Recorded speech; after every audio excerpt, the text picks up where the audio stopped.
How's it going, everyone? Pretty unfortunate circumstances here that we're chatting with you tonight. Um, we love chatting with our LTG faithful, but man, Doug, I just when I saw this news, I immediately started welling, and I had actually taped a video reacting to it, and then you said you were gonna. I was like, we should just do this all together here Yeah. because. Man. Yeah, I mean, saw the news about 45 minutes ago as it was released. And it was just kind of like, wait, what? Yeah. And then it was sent to us again. Like I saw it because I was scrolling through Twitter and saw it and was like, wait, what? As I was trying to grab the image and throw it to you guys, Mhm. JT did. And so that's where we saw it. And, Yeah. and in totality, it was like, wait, what? Yeah. And just started trying to process and uh Shocked. Shocked. yeah, I mean, I, heartbroken was what I tweeted because Yeah. that's just how I feel. Yeah. Well, here's the official statement from AEW. The All Elite Wrestling family is heartbroken. In an industry filled with good people, John Huber was exceptionally respected and beloved in every way. A fierce and captivating talent, a thoughtful mentor, and simply a very kind soul that starkly contradicted his persona as Mr. Brodie Lee. John's love for his wife Amanda and children Brody and Nolan was evident to all of us who were fortunate to spend time with him, and we send our love and support to his beautiful family today and always. John's popularity among his peers and influence on the wrestling world was worldwide and transcended AEW. So this loss will be felt by many for a long time. We were privileged at AEW to call John Huber a brother, a friend, and one of our own.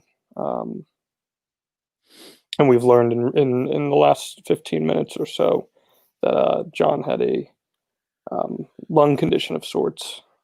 Non-COVID Um, related lung issue, yeah. not, yeah, that His wife Amanda posted that he was at the Mayo Clinic yeah. and passed away today, Um, December so 26th, 2020.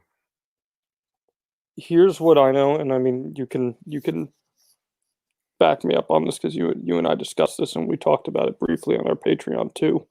Sure. Um, I had been told a few weeks ago of some of the things that John had been going through, Hmm. kind of beyond what we've learned today, Yeah, and we don't. which are all Yeah, personal matters yeah, and we not don't. stuff None of that needs. Yeah. worth discussing publicly. But what I had been told around that time was that they were hopeful that there would be a full recovery, Hmm. and they were optimistic, but um, gut wrenching news here. Just what, 41 years old, I believe, right? Yeah. Hmm. What a talent, Doug. What a talent. You and I, for all the 5+ years we've been doing the show, have always talked about Brodie Lee, Luke Harper being one of our favorite talent out there. Hmm. And I know you especially just fell in love with his Exalted One character. Yeah, I thought, man, I thought this was like him finally getting his chance. And it was. I mean, it was designed to be like this was going to be him finally getting his chance, and it's heartbreaking to see that this is where, I mean, we were right in the midst of it. We were right at the cusp of him finally getting to break out and be a top talent in a company, and Main event this of the pay-per-view. this was taken away. Like this took that away.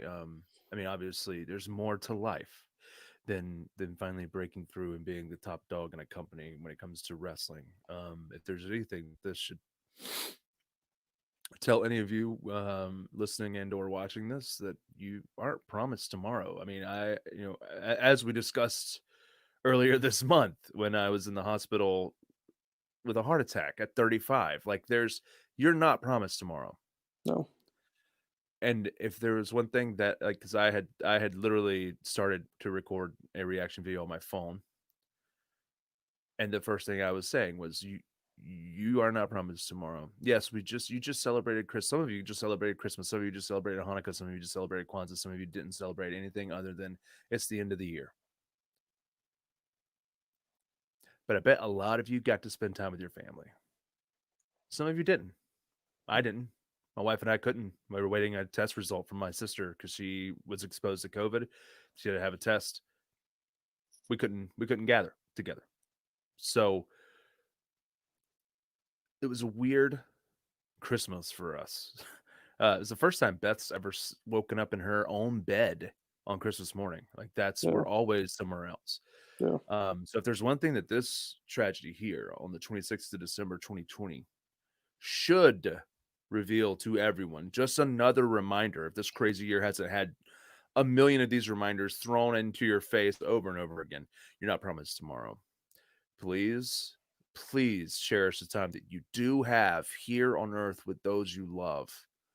If you're lucky enough to have the amount of people that you actually love on one hand, tell those people on that one hand that you love them today. Yeah.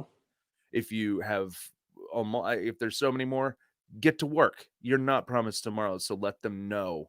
And cherish the time we have together as people and be good people. There's one universal thing that you're seeing with Brodie Lee right now. What it's everyone saying as they react to this news. He loved his wife. He loved his kids. Good family man. Yeah. Everyone. Mm-hmm.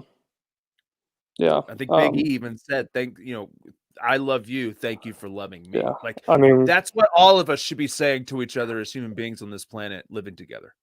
I mean, we're getting all these reactions coming in. I'll read some of them as we get them. Rick Knox just tweeted, "I'll never forget your kind smile, the twinkle in your eyes. You knew my name before we met. I looked up to you, literally and figuratively. Rest in peace, big man. We will miss you forever." Stephanie McMahon tweeting, "I'm so deeply sorry." Okay, so finally somebody from the upper brass has commented because WB hadn't sent anything other than as of 15 minutes ago. Stephanie McMahon tweeting, "I'm so deeply sorry for the loss of John Huber. We bonded over the love of our children. He was a true family man. Hashtag rip Brodie Lee." Yeah. EC3, every kind word you read about him is true. Every person that says they loved him is genuine. Every one of us hurts, and every one of us is better for having had John in our lives. Rip Brodie Lee. I'll tell you, man, I've known. WWE on Fox just tweeted, "Heartbreaking is an understatement." Yeah. I know a lot of people who've gotten to know Brodie Lee, and universally, just as many of those tweets just said, universally beloved. And if you remember, WWE about a year before they released him did those backstory series they do where like they show like where they came from and everything. They did a profile on him coming from the Rochester area, and I thought it was great. And his story, I think, told so well on Talk is Jericho, the long form interview he did. But just what a talented big man. Brodie obviously draws the names, but he was a Bruiser Brodie type with some extra athleticism. And it was actually 6 years ago today, to this very day, Jordan Katz and I went to the MSG house show for WWE. And he and Dolph Ziggler wrestled an absolute barn burner to open that show. And that's where I kind of felt like Luke Harper was going to get that first, like it seemed like he was going to rise up a little bit. And unfortunately, he didn't get that opportunity. But just what a talented man who could speak with his eyes. Not a lot of talent can do that. Yeah. That's an art. And again, he was just getting started with this new character that just seemed, especially when they decided, okay, let him be himself backstage and let's see what happens on this BTE show. And it literally helped make, this time last year on that last episode of Dynamite, Dark Order coming out and obliterating everyone. Everyone was like, get them off my TV. Heat. Like, go away, heat. In comes in a pandemic with no fans in the arena. Right. And I mean, the Rochester, New York show was when he was supposed to debut at Blood and Guts. That got ripped away. But he still debuts in front of no fans on the same show as Matt Hardy. And what we all say, man, if there were fans there, the fans would have went bananas for this guy. And then for the next few months, he goes on a tear. BTE, he becomes this comedic character that helps break that faction past the go away heat and actually gets Look what them he over. look what he did for John Silver. Oh, John Silver's an Yeah. I mean, Silver and Reynolds, more Silver than Reynolds, but for sure, John Silver is John Silver today because of Brodie Lee. Mhm.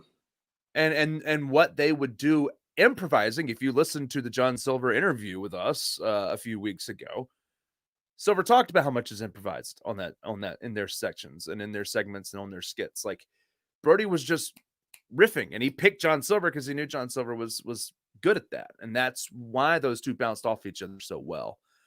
And that's, again, we were just getting a taste of what could happen with Brodie Lee going forward as the leader of this faction. And Brodie Lee being taken as a serious main event caliber guy. His match with Mox was one of my favorite was matches excellent. this year. It was People excellent. people were like, "Oh, I wasn't as good as some of that." I don't care. I loved it. You and know that me. I love and that was watching that Brodie was a Lee fast wrestle. that was a fast tracked feud too, and they were I still able to make that love work. watching that guy tear it up with other guys that can tear it up, Yeah. and he can be as smash mouth as you want him to be, or he can throw agility and finesse in there where you didn't expect it, and it would shock you, and you'd be like, "God, this guy's so good for his size." And look, we'd be remiss if we didn't talk about the impact and legacy that he had with the Wyatt family, where he was an incredible character that helped Bray Wyatt get off the ground. And he and Rowan were a great tag team, and that character, that Luke Harper character, was such a big part of what became of Bray Wyatt as they got over in the beginning. The massive part. And we have a lot of people watching us live right now. And if you're watching us, Doug and I bring Living the Gimmick to you every single week, every single Tuesday, where we'll certainly be talking more about John Huber's life in depth this week. I imagine that will be a major part of our show this week. And we'll probably be talking about it on our Patreon as well, patreon.com/Living the Gimmick, where we, as I said, I was going to put up a reaction video to this. And we'll certainly be talking more about that there. Ricochet had a great tweet. Yeah, he did. Actually, if you want to read that, go ahead. Okay, it says, "He was there when I won my first title ever in Japan, along with so many other moments that we got to have overseas. We spent a lot of time there with Apollo Crews, Rich Swann, and the Bastard Pac. You don't meet many people as genuinely nice as he is. I love you, Brodie." Yeah, Charlotte said it's hard to explain to people, and I'm not certain he would want me to, that the biggest, scariest man you'll ever see on your television is the kindest soul you'll ever meet, a model of a husband and father, and proof that some people are too good for this earth. Ziggler, a big man among men, inside the ring, and more importantly, outside the ring. Absolutely beloved. Yeah. John Silver called it one of the worst days of his life. I mean, man. I believe his last match was the dog collar match, right? Yeah. Where he lost the title. Yeah. The circumstances, like I said, what we know that there was some sort of lung condition. He was in the Mayo Clinic during all this. And if you're we're not going to speculate on, no, I mean, you can hear Mayo Clinic and think a couple different things, but it's not good. They can provide details when they're ready to provide details. It's not on us to never decide. good. Never good when you're in the Mayo Clinic. No. But we do. The only thing we do know detail related is it's not COVID related. A non-COVID related lung issue is what his wife Amanda said. And Brodie is actually up in our year-end awards that people can vote in now. He's up for most improved, I believe. Correct? And not breakout star, but definitely most improved. Yeah. And if you go over to our social pages at the LTG podcast on Twitter, you can see we shared the link to the awards that you can, and actually I'll drop a link now if anyone wants to vote, because I did get some questions about that. Our friend Arda Okal wrote a really, really beautiful letter. I encourage everyone to go read it on his Twitter at ARDA. Everyone, please take the time to go read what Arda said. Really, really beautiful stuff. There, I just dropped the link to the awards. If anybody would like to vote in that, Brodie Lee, as I said, is up for most improved. And I think that's what we can talk about now, Doug. Most improved. Brodie Lee getting that chance, because I know you listened to the Chris Jericho interview. Huh? This was him finally feeling like he could be the guy that he always wanted to be in this character. And I'll tell you what, man, he and Mox made magic, and he and Cody made a lot of magic. I think that segment where the Dark Order attacked the Nightmare family this year was one of the best segments of the year. Yeah. A legitimately shocking segment. P.S. The antithesis of what it was last year when it happened.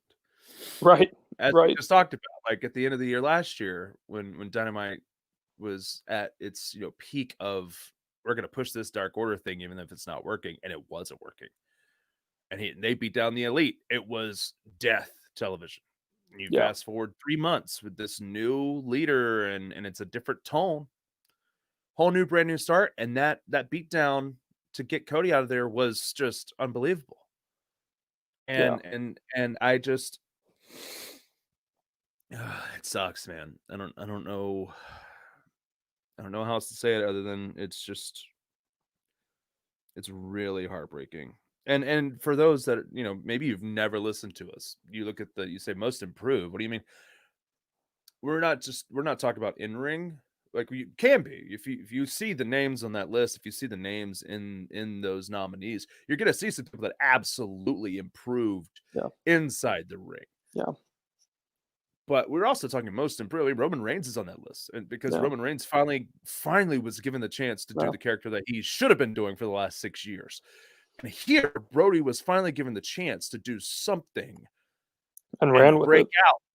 And this was a completely different character, a completely different moment, a completely different chance.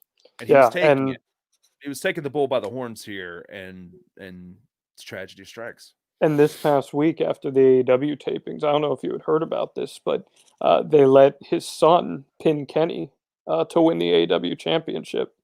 No, I didn't see that, man. They did after the tapings ended, obviously. Right. So I'm curious if they had a gut feeling that he wasn't doing well. Well, you have to. I mean, it's just an awful situation. And on the last media call that Tony Khan did, he had said he was hoping Brodie would be able to come back, and that they were just wishing him well. And things unfortunately went downhill pretty quickly. His last match, I believe, was October 8th. So a matter of 2.5 months, and he's gone. Which is I feel like Sami Zayn's tweet is the most accurate. Utter disbelief hearing of the passing of Brodie Lee. I'm unable to process this. I can't believe it. Doesn't feel real. Yeah, Alexa Bliss says I'm in total shock. Prayers to Amanda and their boys during this time. I can't believe it. Rest in peace, John. Like I said, I've just never heard anything but great things about John Huber. Our boy Justin LaBar used to be his manager for a period of time, and just gut-wrenching. I was recording the reaction video for this, and we have more than 200 people watching this, and I think that says quite a bit to what Brodie Lee was about. And like I said, for those of you who are just joining us, maybe some for the first time, Doug McDonald over here and myself drop Living the Gimmick every single Tuesday. And you can hear it every single Tuesday, and we'll talk extensively about Brodie Lee this week once we've had a little more time to process this.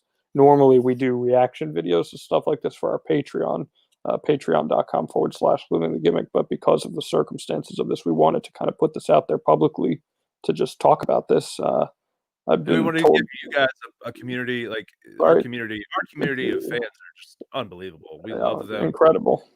We have so much fun with the people that call themselves LTG faithful, people. They jump in. We have a Discord channel together. We talk all the time. Like for those of us that weren't able to be with family this the last 2 years for Christmas, we were together. We were together on. So we want to give a platform for you guys as you're seeing all these comments on the YouTube video.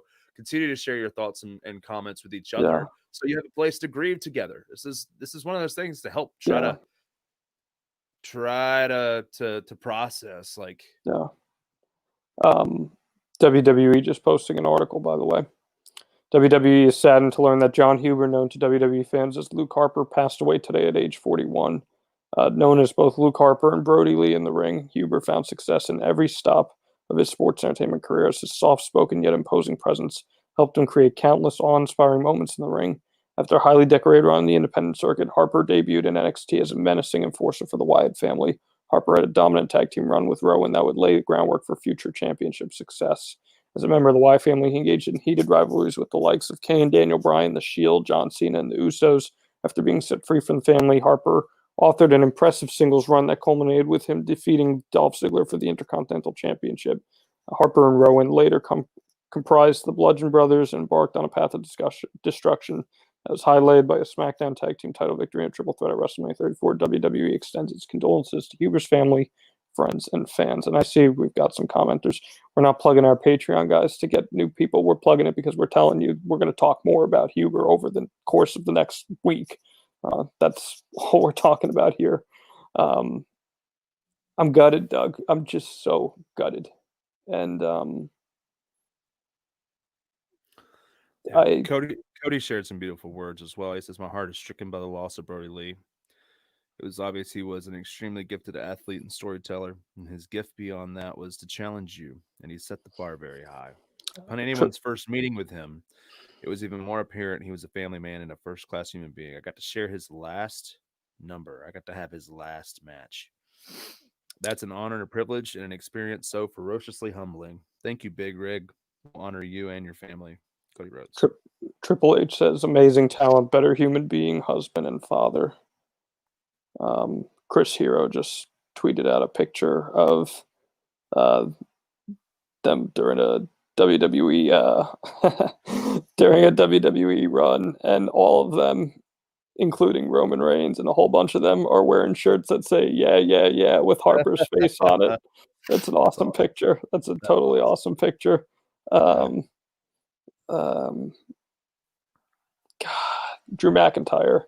Our entire brotherhood and industry mourns tonight. In addition to his incredible passion and talent, John was above all else a great man who loved his family more than words can say.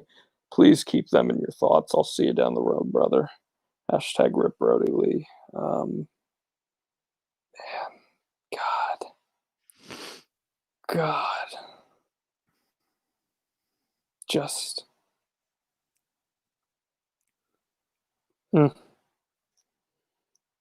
I just. Yeah. It sucks, man.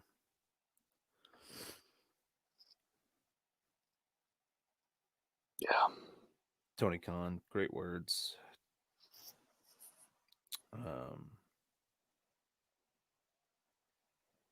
Oh yeah, I just saw that Conrad tweeted out the story about what they did on the 17th at the taping with his son. Yeah. Tony Khan saying, "I'm devastated by the loss of John Huber, known to fans as Mr. Brodie Lee, formerly Luke Harper. John was a great man. His family came first, his loving wife Amanda and their sons Brodie and Nolan. He loved wrestling and was great at it. He loved you fans. Please keep him in your hearts." And man, that was the excitement that I remember just watching that pay-per-view, Double or Nothing, when he main evented against Jon Moxley. You knew he wasn't beating Jon Moxley, but the whole thing was, it was like, okay, now is this time for this guy to prove that he belongs, right? Like this was this wasn't all a facade. This guy could be a legit top guy. Yeah. And he succeeded with flying colors. It was an incredible match, a memorable match, one of my favorite feuds from this year. And the stuff with Cody was so good. It was so good.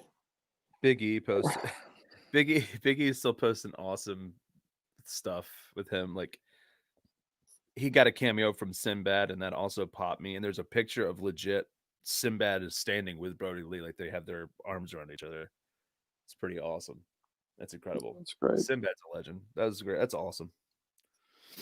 Braun Strowman apparently said something to him about to pull it up. He said, I'm at a loss for words. Rest well, brother. Posted a picture of the two of them. Ricky Starks, from the sunshine to the sweet grass, we travel between the eternities. Hashtag rip Brodie Lee.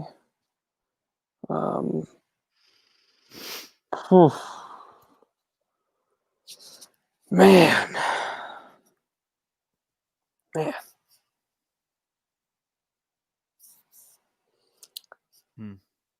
I just,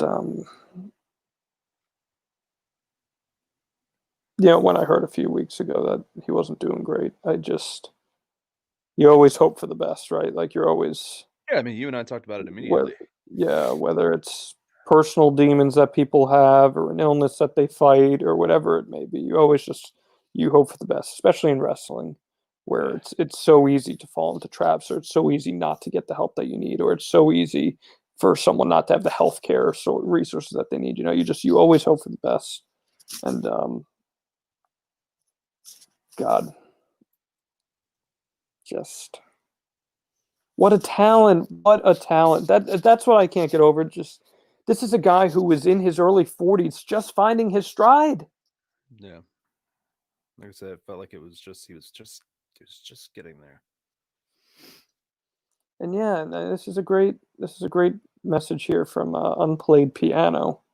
Brodie proved you can take a risk on yourself, start over again at the top, and make the world see you are a star. Thank you, AEW and WWE, for giving us a chance to see him shine, no doubt. And like he said on the Jericho podcast that like he wanted to go to Japan after COVID.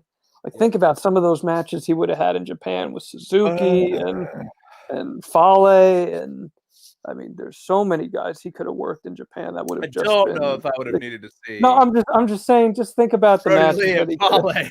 Just think about the matches he could have had. Brodie Lee and Suzuki. Yeah. I mean, just think about those matches he could have had. And Cash Wheeler, he shared a text from him on September 6th. Congrats, dude. Let's get one of them mark pictures together with our belts on Wednesday. And Cash replied, hell yeah, let's mark it up big time. And Brodie said, you're morphing into Davey Boy, and I'm here for it. That's an awesome text feed. That's awesome. Daniel Bryan says, I love you and I miss you.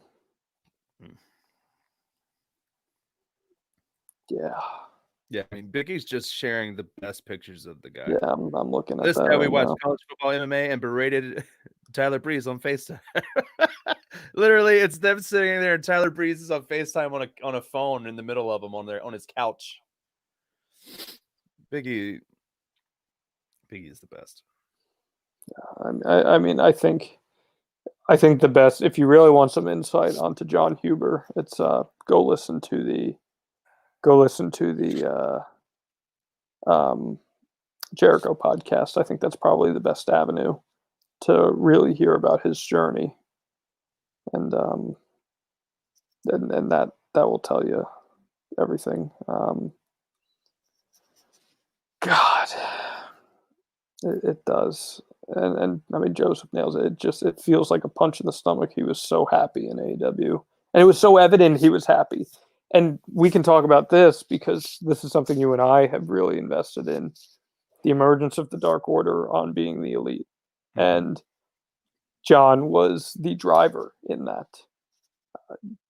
Like, he made BTE must watch stuff. For 7 weeks. We literally talked about for a 7-week period out of nowhere, BTE got this shot in the arm because of the Dark Order. He just would drop F-bombs every 2 seconds as this mafia boss, just dropping F-bombs and cursing out John Silver and Alex Reynolds. I think it was the last appearance. Was that the last appearance, Ed, where he broke? They all corpsed on camera because Sue couldn't hit Evil Uno with the papers. She threw them and they just fell on the floor. They were like, you better it's over. It was over. You better get on the floor and sell. You sell for Sue. And he's like, ah! I mean, the chili stuff. Brodie, we have chilies. Brodie, yeah, just an incredible. Oh man, incredible. That episode of BTE after he won the TNT title, unbelievable. Yeah, unbelievable. Yeah, that's. I mean, Speed Demon says we've lost 7 wrestlers this year. I feel like we've lost more than 7 wrestlers this year, but I'm not all about counting right now. But you know, I mean, this is obviously just heartbreaking. And then don't forget, you know, we also lost Danny Hodge today too, a legend in his own right. God. I just think about, like, I think about the family. I think about, I think the measure of a man is the impact that you leave on others. And when you have the ability to empathize with others, and other people look at you as someone that they believe that their lives are better for having had in their life. And from people that I've spoken to, that's exactly how John Huber was. And that's just the ultimate measure of a man for me, if you can leave that impact on someone else. And that's what your legacy is, that other people will talk about you in that light. That's incredible. That is incredible. Yeah. Any favorite matches of yours that come to mind with Brodie? I mean, be it in WWE or AEW. I mean, I loved the Moxley match this year. I loved the dog collar match this year. I thought the dog collar match was just unbelievable. The Shield dog collar match that was that good. The Shield and Wyatt family stuff. The Elimination Chamber match, just incredible. He had a couple of TV matches with guys when he was doing the Intercontinental title run. He and Ziggler had great TV. He and Mox, he and Ambrose had great matches. And I love the 31 ladder match. You know that, and he's a part of that. He was a big part of that. My favorite. That's right. I forgot. He faced. That's right. He faced. He faced Orton before Wyatt at Mania, and he and Orton had a good match. Good match. I forgot about that until they just brought that up.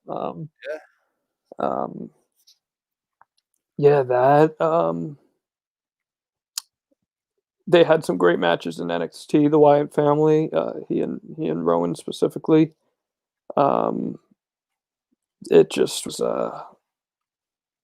just such an incredible talent, and we always talk about it, man. We felt like 2017, he should have been in that he should have been in that championship match. No doubt. At WrestleMania. And I think he I think he belonged in that, and he kind of talked about that, where he felt like he would get to that next level, and he didn't, unfortunately. But I look at some of those, and like I said, 6 years ago to this day, I saw him have an absolute barn burner with Dolph Ziggler at Madison Square Garden. Yeah, you and Scott, Cats, right? Yep. And Scott says I was there for the Wyatt family and Shield match. That match, that's one of my favorite 6-man tags of the last 10 years, man. That match, the Wyatt and Shield match. Anytime that you can combine great storytelling with great in-ring action with a multitude of different guys, because, like, you think about it, those Shield guys are so different than all those Wyatt family members, right? Like, as workers, so totally different. Yeah. Rowan was still kind of greenish at that point. Harper's this big man that is agile. The Shield didn't have any of those kinds of guys. They were very different. So yeah, I mean, that's a hell of a match there. I believe that was 2014. That was right before WrestleMania, if I'm not mistaken, right? Mm-hmm. Um, so yeah, that's certainly one of my favorites of his. And I think he only wrestled like maybe 13 matches or so in AEW. Wasn't many. I love Yeah. this tweet from Sam Adonis. Sam Adonis, who a lot of people, I mean, look him up. You'll probably know him by what he looks like. By the name, you might not. But he says, when I was 15 years old, Brodie Lee became one of my closest friends in wrestling. I spent hours daily talking to, in quotes, Huber 93 on AIM. So dating me and dating these guys. Yes, that's what we used to do. Discussing everything we could about wrestling. I was a kid, but he taught me so much and never changed at all. This hurts a lot.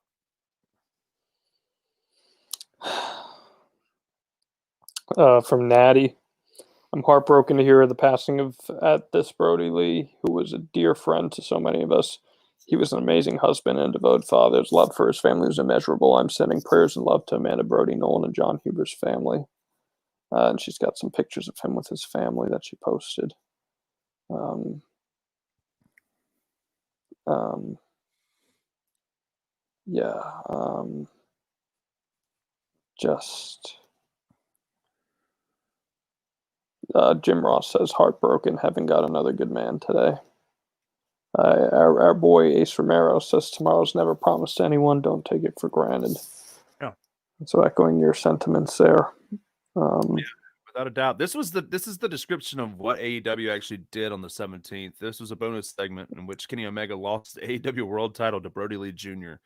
It all began with Kenny Omega coming out and joining the Young Bucks in the ring. The Elite offered Brodie Lee's 8-year-old son a spot in the stable. Dark Order then hit the ring and a brawl broke out, which ended in a title match between Kenny Omega and Brodie Lee Jr. Brodie Lee's son jumped on Omega's back and made the AEW World Champion tap out. Justin Roberts announced Brodie Lee as the new AEW World Heavyweight Champion. It should be noted that this is not an official title change. It was just a fun spot filmed as a Christmas present for Brodie Lee's son.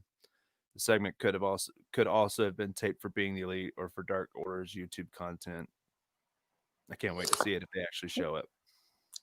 T-Bar. I just wanted to quickly say how much John loved his family.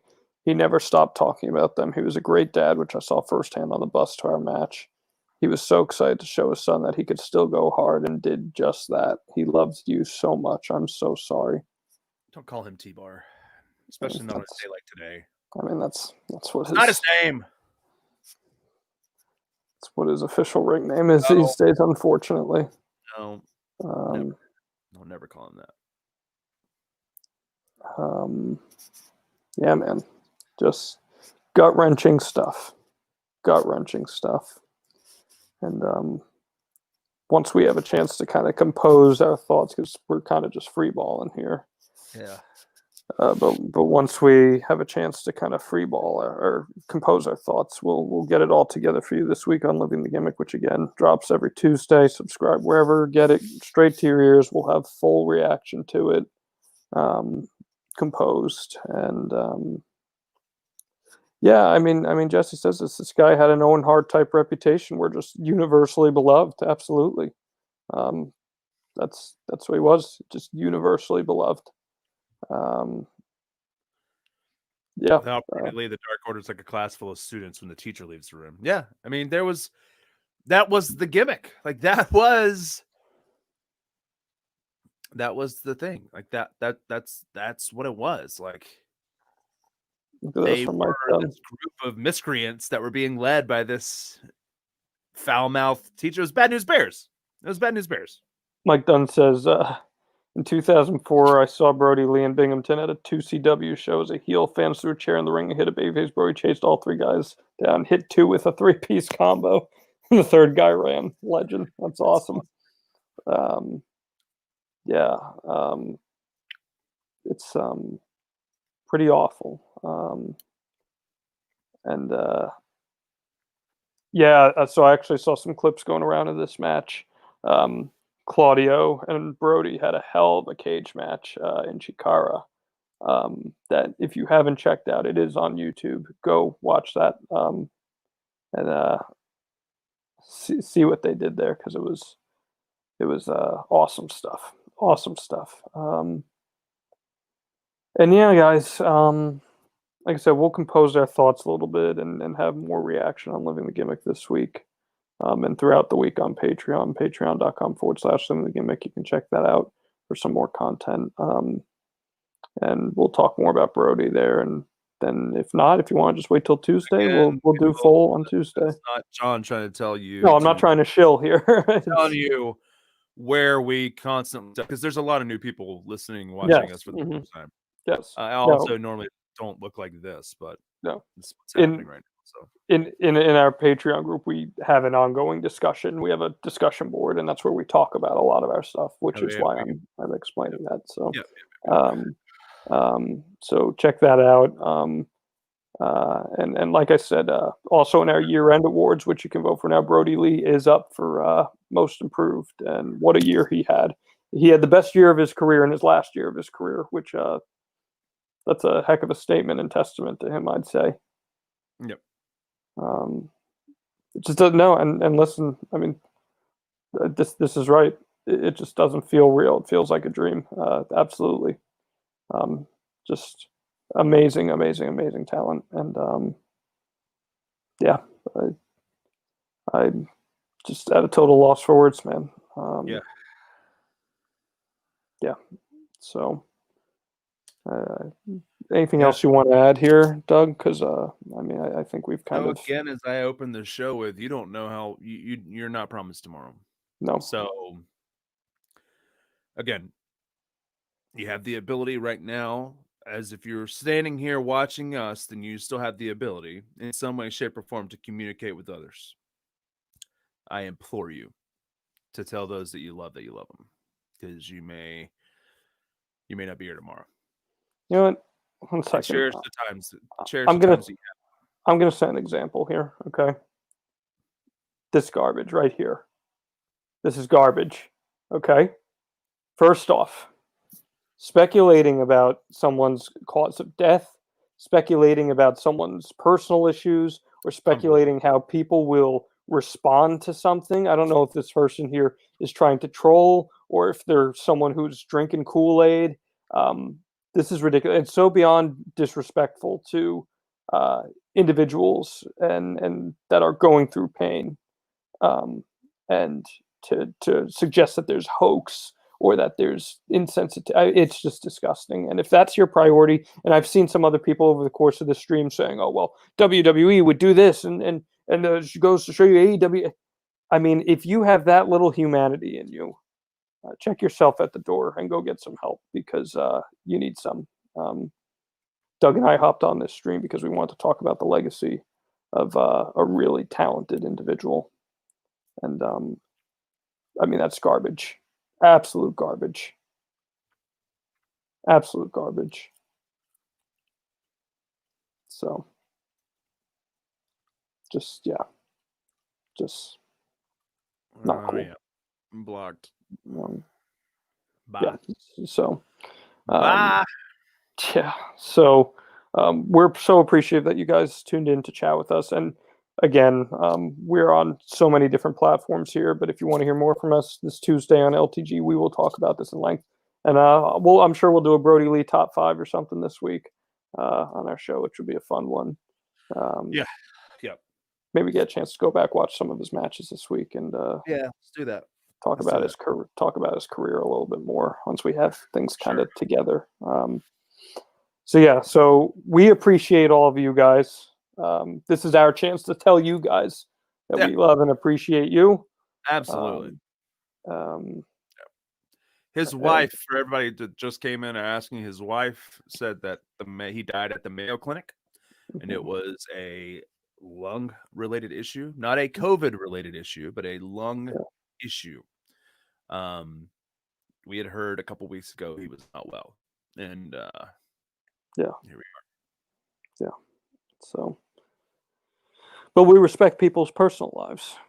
Yeah, so we're not going to speculate or assume or say anything other than what the details are that the family decides to release. Yeah. So, thank you guys. And Yes. we Thanks look for forward being to here. chatting. Continue to talk with one another. Mhm. Continue to tweet together. Let's use this platform to show love Mhm. and generosity to one another instead of bigotry and asinine comments. Let's as toxic as we know the world of the internet can be, as toxic as we know social media can be, let's try and be good people, and let's try to alleviate some of that toxicity, please. No Please doubt. show more love than you do toxicity. No doubt. Merry Christmas, happy holidays, and All of we'll those things. And yeah. Happy New Year. If you don't listen to the show this week, then we're going to go ahead and tell you Yeah. Happy New Year.